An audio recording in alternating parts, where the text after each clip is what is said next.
UKLO 1 year masters. No IELTS required up to 5 years visa. High visa success rate. Shri గురుభ్యో నమః. శ్రీ మహాగణాధిపతయే నమః. మనము అక్టోబర్ మాసంలోని మాస ఫలితాలలో గనక వృశ్చిక రాశిలోనికి గనక మనం ప్రయాణం చేసినట్టయితే ఈ రాశి వారికి ఈ నెలలో స్థానచలనం, ఉద్యోగస్తులకైతే స్థానచలనము, రెంటింట్లో ఉండేవారికైతే ఇంకో ఇల్లు మార్చుకోవడము ఇలాంటివి జరగడానికి ఆస్కారం ఉంది. దగ్గరి బంధువులకు, మీకు చాలా దగ్గరగా అయినటువంటి ఒక బంధువులకు అనారోగ్యం ఏర్పడము, డబ్బు నష్టము, సంఘంలో కీర్తి ప్రతిష్టలు నష్టం కూడా జరగడానికి అవకాశం ఉంది.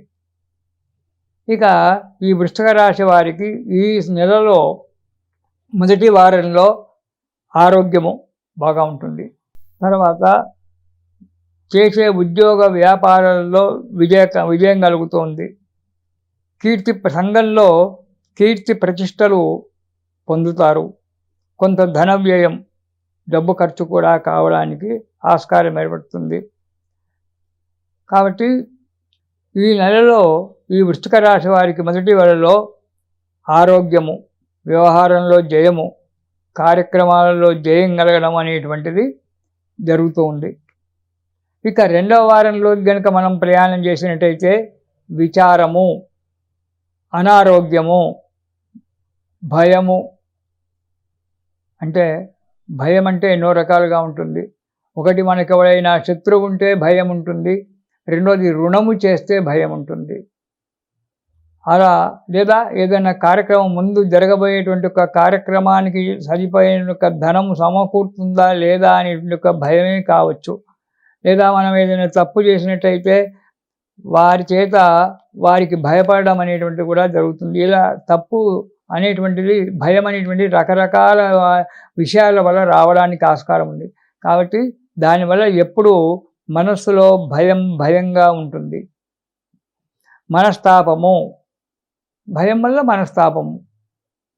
ఈ మనస్తాపం వల్ల అయ్యో నేను తప్పు చేశానే, నేను కోపడ్డానే, నేను తప్పు చేశానే అని చెప్పి నిరంతరంగా బాధపడుతూ ఉండడం అనిపిస్తుంది. అనుకోని కష్టాలు రావడం అనేటువంటిది వచ్చి పడతాయి ఈ నెలలో. ఊహించని కష్టాలు. అంతా మంచిగానే ఉన్నాం కదా, ఏదో చిన్న చిన్న కష్టాలు వచ్చాయి, వెళ్ళిపోతున్నాయి. కానీ అనుకోకుండా కొన్ని కష్టాలు రావడానికి ఈ నెలలో సంభవిస్తుంది. కాబట్టి ఆ వచ్చేటువంటి ఒక కష్టాలను తట్టుకొని నిలబడడానికి ముందు జాగ్రత్తగా ఉండండి. తర్వాత మూడవ వారం తరచూ ప్రయాణాలు.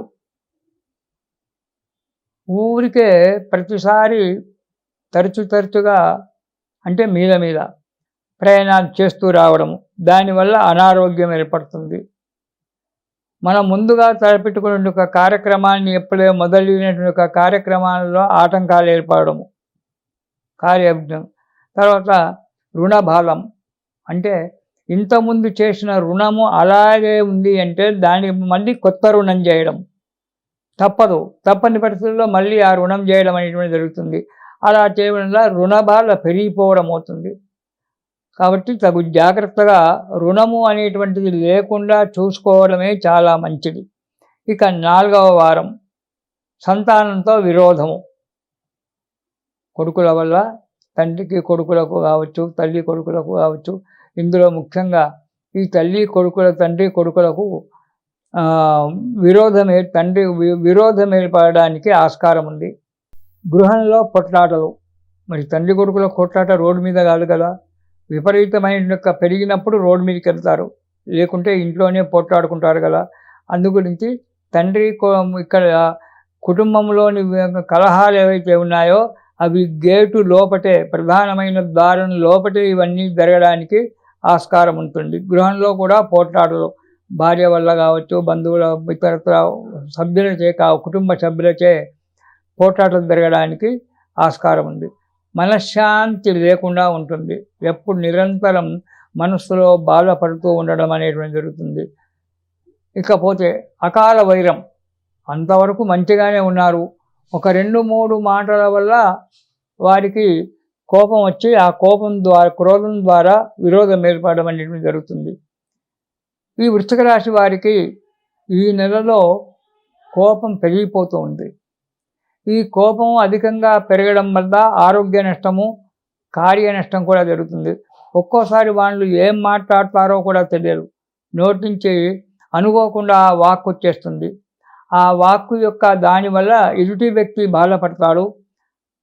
దాంతో వీరికి వారికి కనుక పోట్లాటం జరిగి బంధు విరోధము లేదా కుటుంబ సభ్యుల విరోధం జరగడానికి ఆస్కారం ఉంది. ఇక 4వ వారం కూర్చున్నట్టయితే సంతానంతోనే విరోధము. తన కుమారుల చేత కావచ్చు, కూతుళ్ళ చేత కావచ్చు పోటాటం జరిగి దూరంగా వెళ్ళిపోవడము, దూరంగా జరగడం అనేటువంటిది జరుగుతుంది. మనశ్శాంతి లేకుండా పోతుంది. సమిష్టిగా ఉన్నటువంటి ఒక కుటుంబము వ్యక్తిగత కుటుంబం అయినట్టయితే, అంటే కుటుంబాన్నంతా కూడా పంచుకొని ఇది నీది అని చెప్పుకుంటూ కుటుంబాన్ని 4 చెంపులు చేసి పండుకున్నప్పుడు ఆ బట్టకు విలువ ఉండదు కదా. ఒక వస్త్రం ఉందనుకోండి, ఆ వస్త్రాన్ని ఒకటే వస్త్రంగా ఉన్నప్పుడు అందంగా కనబడుతుంది, మంచిగా ఉంటుంది. ఆ వస్త్రాన్ని 4 పీలికలు చేసి దాన్ని మళ్ళీ కుట్టుకొని కట్టుకుందాంలే అనుకున్నప్పుడు దాని యొక్క ఇది దానికే ఉంటుంది, దేని విలువ దానికే ఉంటుంది. అలా కాకుండా కుటుంబాలు విచ్ఛత్తి కాకుండా హాయిగా ఆలోచించి అడుగు ముందుకు వేస్తూ ఉండండి వృశ్చిక రాశి వారు. అంతేకాకుండా వృశ్చిక రాశి వారు తగు జాగ్రత్తగా ఉండాలి. మనశ్శాంతితో ఉండడానికి ప్రయత్నించండి. కష్టాలు వస్తుంటాయి, కష్టాలు పోతుంటాయి. ఒకవేళ మీ వల్ల తప్పు ఏదైనా జరిగిందన్నా ఎదుటి వ్యక్తితో క్షమార్పణ వేడుకోండి. దానివల్ల నష్టమేం లేదు. క్షమించండి, నేను ఏదో పొరపాటు చేశాను, క్షమించండి అన్నంత మాత్రాన మన తల నాలక పడింది కాదు. పెద్ద పెద్ద మహానుభావులే క్షమార్పణ కోరారు, మనం ఎంతటి వాళ్ళం. కాబట్టి ఒకవేళ మీ వల్ల, ఎందుకంటే అధిక కోపం ఉంటుంది, కోపంగా ప్రవర్తించారు, అనాలోచితంగా కొన్ని మాటలు మాట్లాడతారు. కాబట్టి దానివల్ల ఎదుటి వ్యక్తితో మనసు బాధపడవచ్చు. కాబట్టి వారికి క్షమార్పణ చెప్పుకున్నా తప్పు లేదు. చేసిన తప్పు మనము, కాబట్టి క్షమార్పణ చెప్పుకోవచ్చు. అంతేకాకుండా దీనివల్ల మనశ్శాంతి అనేటువంటిది ఏర్పడుతుంది.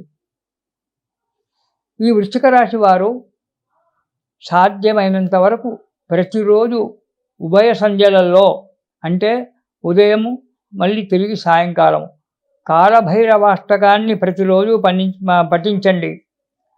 అంతేకాకుండా శివ పూజను చేయండి. శివుడికి రుద్రాభిషేకం చేయించండి. పళ్ళ రసాలతో స్వామివారికి అభిషేకం చేయించుకోండి వృశ్చిక రాశి వారు. ఆ శివునికి అభిషేకం చేయడం వల్ల ఈ వచ్చేటువంటి ఒక కష్టాలు దూరంగా వెళ్ళిపోయి సుఖంతో సంతోషంతో జీవించి మనశ్శాంతిగా ఉంటారు. ఇది శుభం.